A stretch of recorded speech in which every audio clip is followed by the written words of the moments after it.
Welcome back, guys. So when the Lord Hectors Demise update was announced on Steam last month, it was pretty well advertised, as you'd expect. But the same couldn't be said, I'm afraid, for the console release, that I only discovered when I actually noticed my PS4 had a Dying Light update on Tuesday the 27th of October randomly. Obviously I've got something to say about that. I'll save it for the end of the video. I was at least very excited to finally get this and give it a go. So the first thing you'll notice has changed since the update is there's now a table in the corner of the lobby, and that's where you'll be able to pick up your bounties. Yes, there are 5 new bounties. You can select them from here, or you can select them from your quests. And also we've got the new Hellraid skill tree. There are 2 new ranks to fill now. You've got the shield bearer, which will unlock the new shield, and you've got the Thunderlord, which will unlock a new weapon called the Thunderlord. So yeah, I'm going to try the Lightning Swan first because I want to get the weapon blueprint. That's quite simple. You have to kill all of these different bad guys in order to unlock it. So the recruits are actually the viral type guys in Hellraid. And you've got the skeleton warriors, which, you know, they're obvious, they speak for themselves. And you've got the priest mages. I wasn't sure what they were. I'll tell you in a second. And yeah, the torturers. They're quite obvious. You do meet one of them, and it actually labels him as a torturer when you first see him. This, as it turns out, is a priest mage. I had no idea they were called that. In any case, there you go, that's the bounty complete. It says you can now craft the Lightning Swan, and you get a bit of experience points for it as well. Unfortunately though, guys, it turns out that despite the trailer that showed you being able to use the Lightning Swan in the Hellraid game, that's actually not the case. You can only craft it using parts in the main game. So I've had to come back into the main game in order to show you what this sword looks like. And it's really nice, and it's got a nice lightning effect, as you can see. However, I cannot understand why we're unable to use it within the Hellraid DLC itself. Anyway, during that quest I actually managed to level up on my first Hellraid level and unlock the Shield Bearer rank. And yeah, as a result of that, we managed to get a Shock Bearer Shield unlocked. Now if you go to the weapons chest in the lobby, you'll be able to find one there. You'll be pleased to know that the duplication method that I have made a video about still works for the shield as well as the weapons. Yeah, check that video out if you want to know how to do it. But yeah, there's the shield there. It's a welcome addition, and yeah, it certainly makes it a lot easier when you're parrying the attacks from the skeletons there, and it gives off a little electric charge if you time it just right. However, they do break, I found out when I tried it against the torturer, and yeah, he managed to smash it to pieces quite quickly. You can see the damage going down there, and then it was gone. And I was like, wait, where's my shield? Anyway, it turns out you can actually find them in the game. They're quite, you know, thinly spread though. You don't find many of them. So back to the bounties, and Slippery Ledges was quite a fun one. Yes, I was quite enjoying luring these guys out onto the ledge and slinging them off. It was pretty good fun. Also, I lured some of the big guys out there too. This one gets a 10 out of 10 for that dive. Yeah, the virals though, obviously they are much quicker. It's harder to throw them off, so just stick to the slow moving dudes. And yeah, there we go, that's that bounty complete.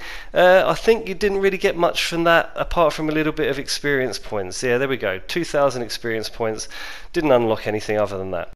Now for the target practice one, it's quite obvious. You just have to throw the exploding flasks, and the acid flasks also do kill them eventually, but not quite so quickly. And as you can see, I've leveled up to the second Hellraid level there. I will get to that in a second. But here we go. This is the bounty being completed. You kill the 5 enemies, and you get 500 XP for that one. Plus you get a flask bundle apparently. Although I must admit I've not been able to work out quite what that means. Yeah, let me know if you find that out for yourselves.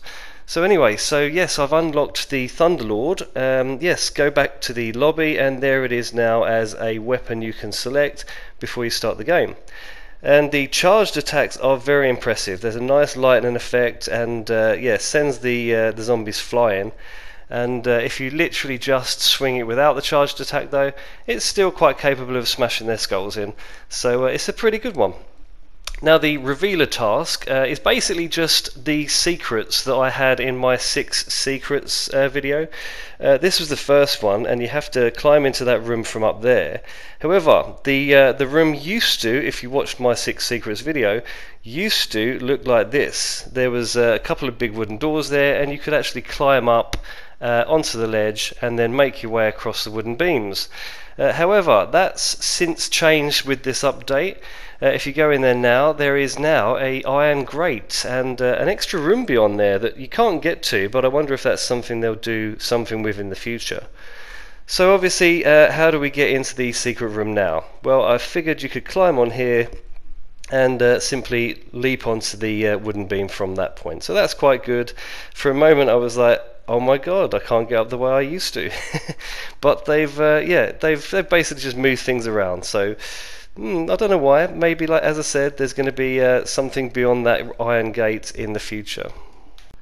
And again, the second secret is literally in the next room. You just go to the back there, there's a bookcase with a book on it, and yes, pulling that one will reveal a sliding bookcase, and beyond there is your next secret.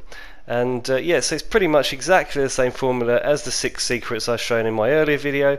You just have to do the first 3 in order to unlock this bounty.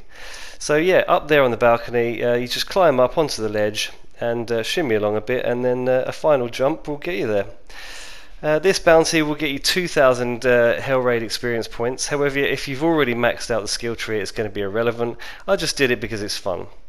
So yeah, I did also notice this room has changed. You'll see how it used to look compared to how it looks now.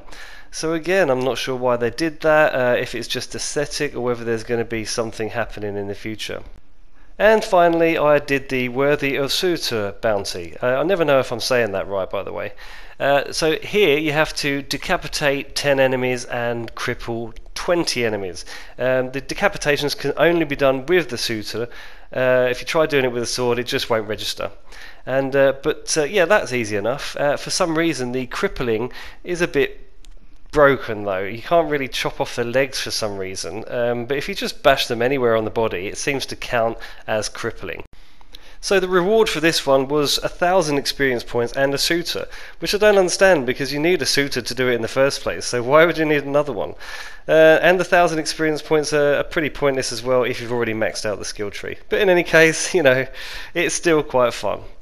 So the Minotaur, apparently they added a stomp effect to the attacks this time. I had trouble trying to find out what that looked like because every time I got in front of him he just kind of charged at me as he did before. Never really noticed a stomp as such. Yeah, and apparently also until you've managed to kill him, the enemies will keep respawning.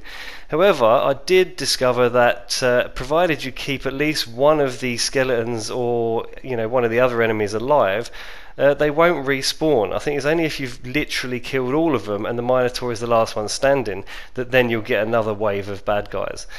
So yeah, it's not that much more difficult, but if you are trying to mix it up with the Minotaur on the ground, you are going to get bashed. So yeah, here's part of my old video where I showed how you can just literally climb up onto the beams and spam him with rusty shivs, and you don't have to really worry about dodging his attacks at all, because yeah, and especially if you're, I mean, at the point I made this, my legend level was quite low. I should imagine if I did it now I'd use a lot less shivs to finish him off. But there you go, that's my little tip for defeating the Minotaur.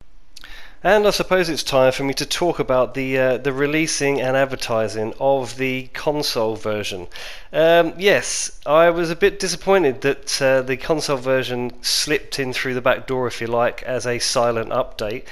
I don't like how PC and Steam seem to be getting preference.